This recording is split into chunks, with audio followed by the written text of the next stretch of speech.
What is going down, my YouTube family? It is your boy Zerra from the XMG, and I have to apologize because maybe with everybody being home and working and stuff like that at nighttime, I'm trying to get these videos uploaded. I've corrupted 2 files. I have to reshoot the whole goblin thing, or not goblin, pride tier list. So I apologize for that. I talked to the wife, and we are actually upping our internet from Spectrum to increase some speed, so hopefully that helps. So I'm trying to get this stuff out to you as fast as possible. So for that, I apologize. Also, we are so close to 650 subscribers. Last I checked, we were like 12 away. And don't forget about the giveaway that comes along. When I hit the 650 subscribers, if you are a sub and you've left a comment on any video, once per video, before that, you're entered to win a Google Play iTunes gift card. Just my way of saying thank you for the support, the love. I had a couple people DM me about, hey, are you pushing to get monetized and blah, blah, blah. I would love it. Who wouldn't? But you know what? I don't even care. I just want to make videos and content for everybody out there. And I've been doing it for so long, it doesn't matter. Getting paid would help me get a new computer and some lights and stuff, but I don't give a shit, to be completely honest. I just want to make content out there because I find this extremely enjoyable. You are not part of the XMG family, hit that subscribe button. And if you are part of the family, I love you all. Thanks for being part of the family and supporting me. So let's get into this new orc we received. And I believe her name is Zerra, and that's what I'm going to call her going forward. So maybe somebody can correct me on that. But before we get into that and break her down, a couple things I do want to say is, one, that little mini patch that came out brought Zerra into the game. Also added some really good quality of life features to it. The equipped all I used when gearing her up. Very cool. Makes it way easier to gear out your characters. Just super nice.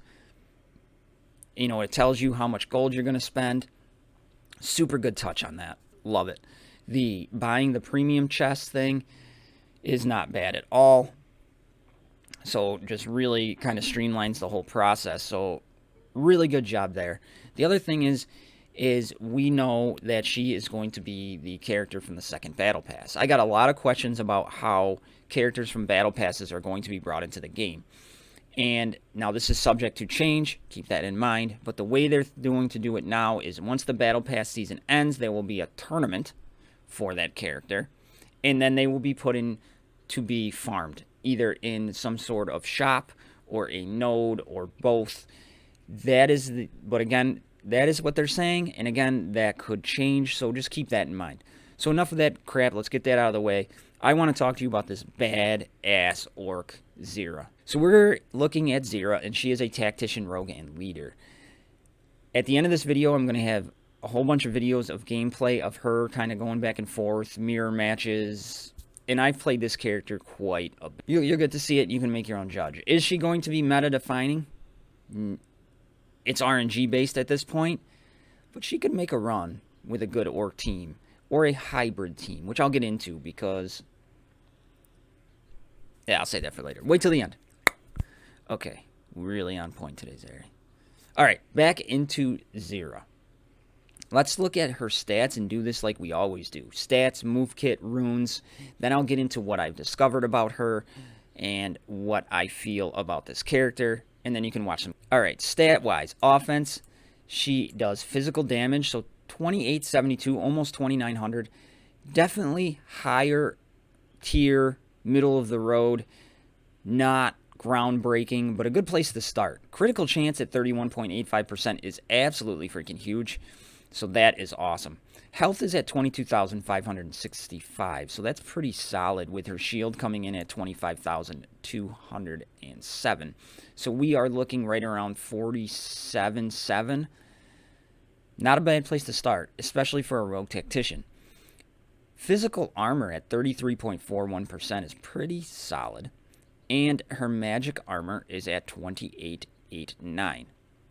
Again, not the best, not the worst. Her speed is a very respectable 150. Potency is at 17%. So just looking at her stats, that's downright terrible. And her tenacity is at 24%. So what did we learn from her stats? We learned we want to get her some more physical damage. She is a rogue. We learned that her physical armor and magic armor aren't bad. Her physical armor is definitely good. Her critical chance is extremely good.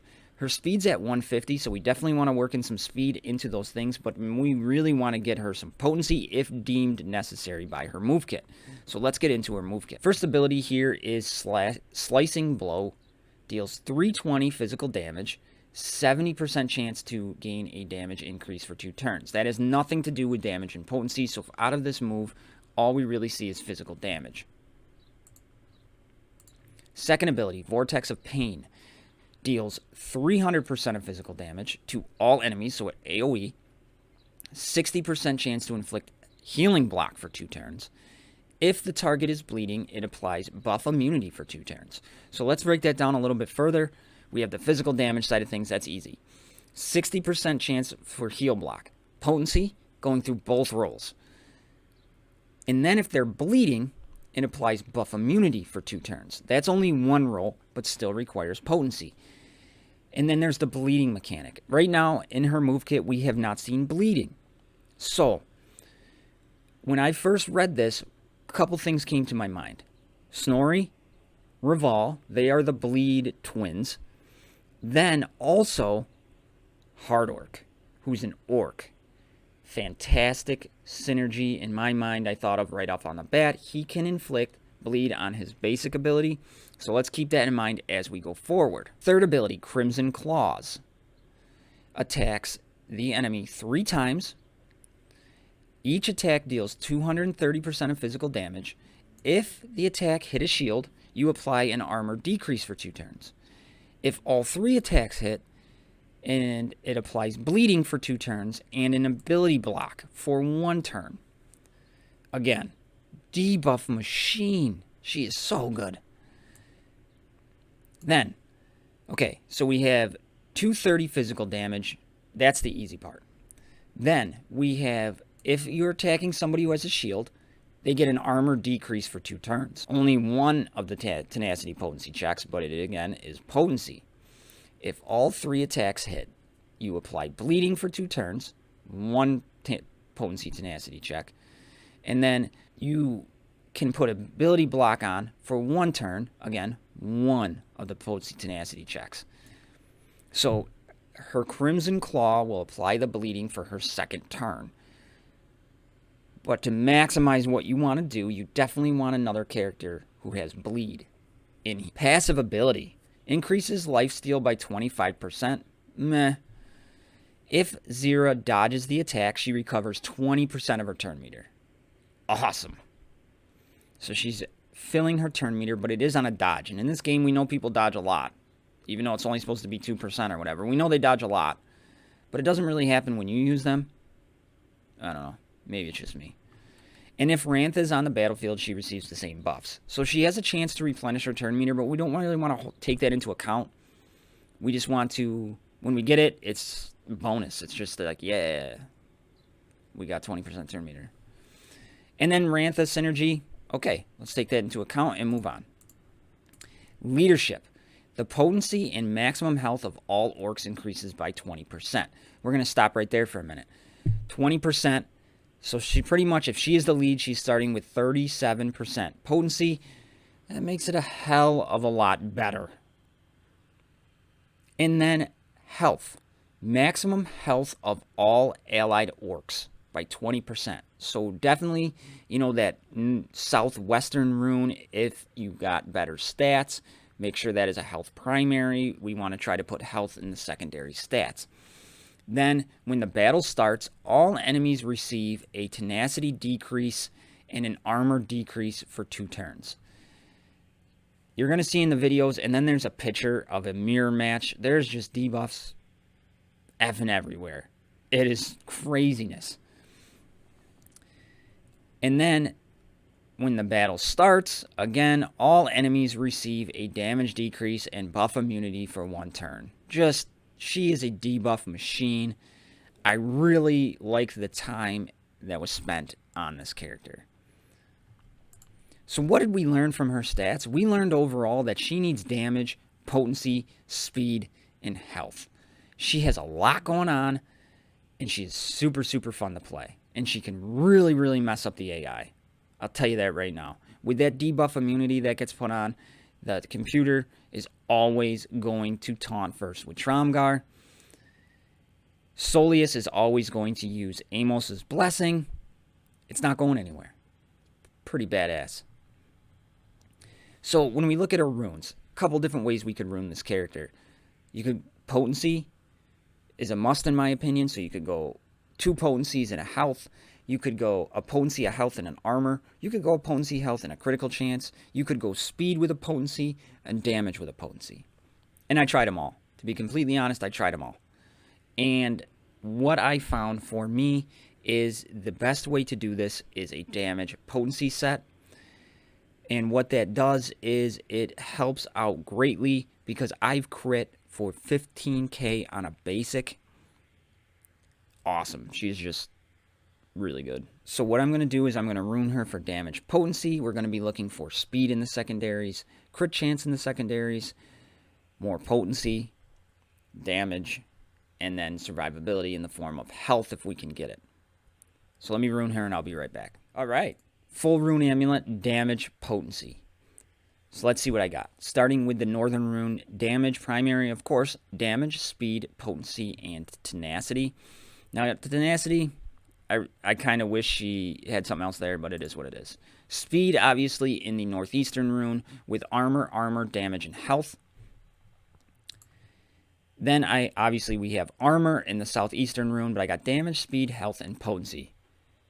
Everything we wanted in this rune. The only thing that can make this rune better is if that was a percentage of damage. Southern rune, I went with the damage primary. Now you could go crit chance, but I just wanted to go for more base damage, so I went with damage. Then I have armor, shield, potency, and shield.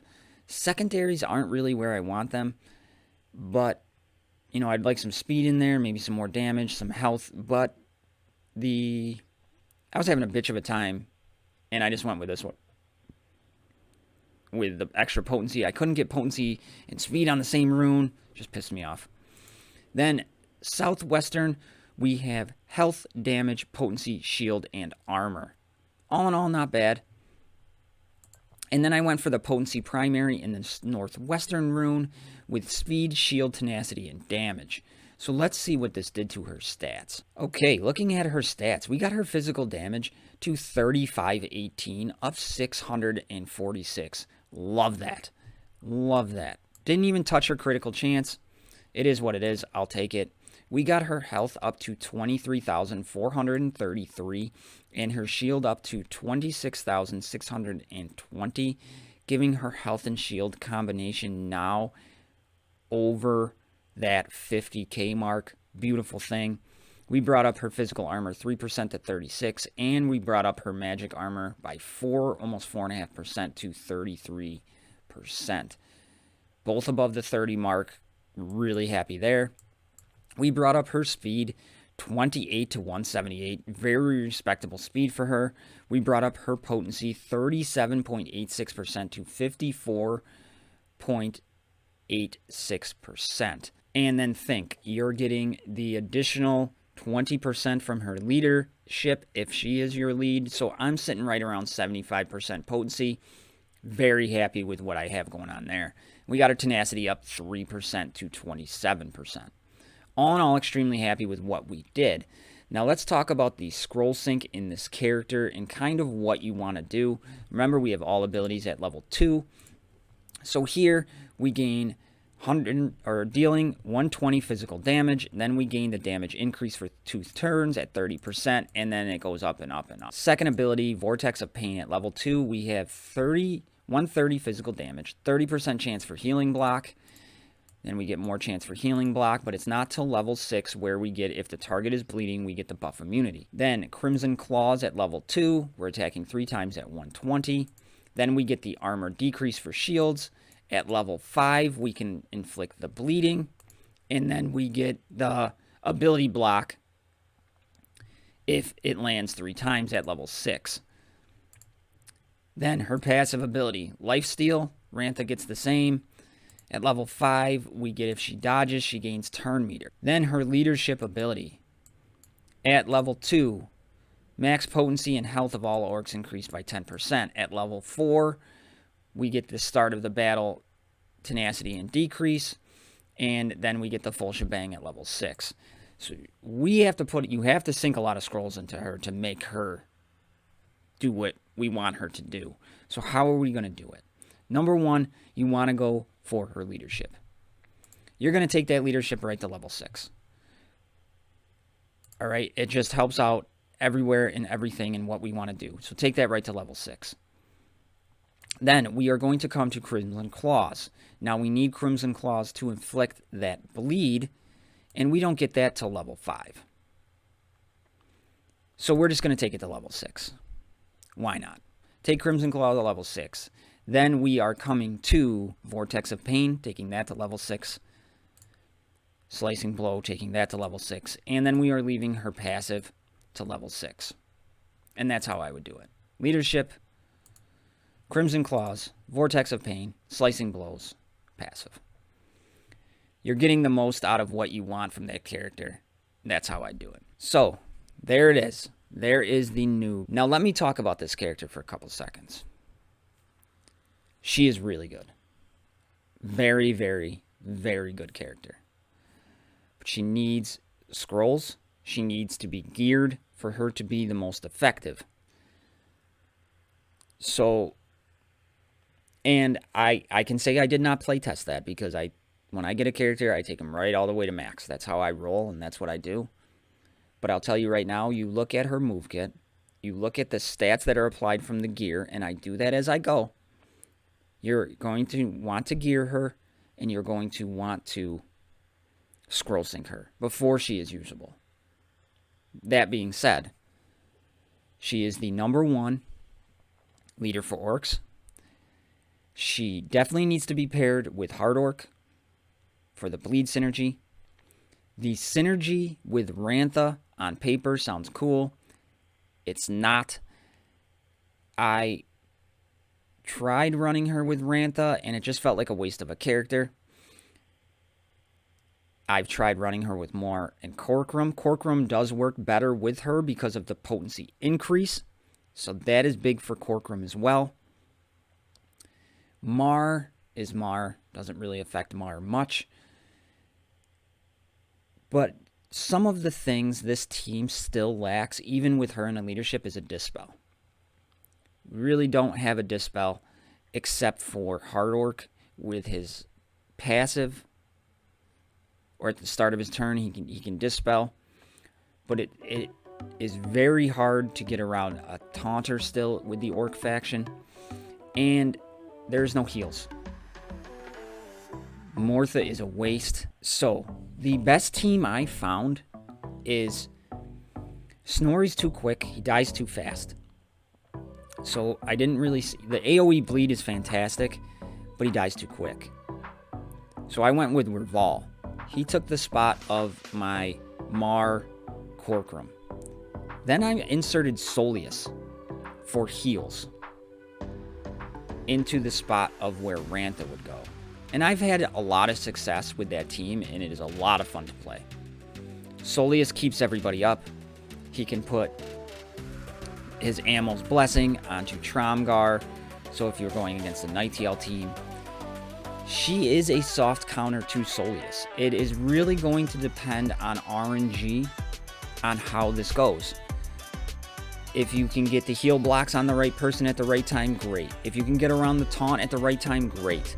So it is a very RNG-based fight. So with that being said, I love y'all. I'll see you in the next one. I'm out.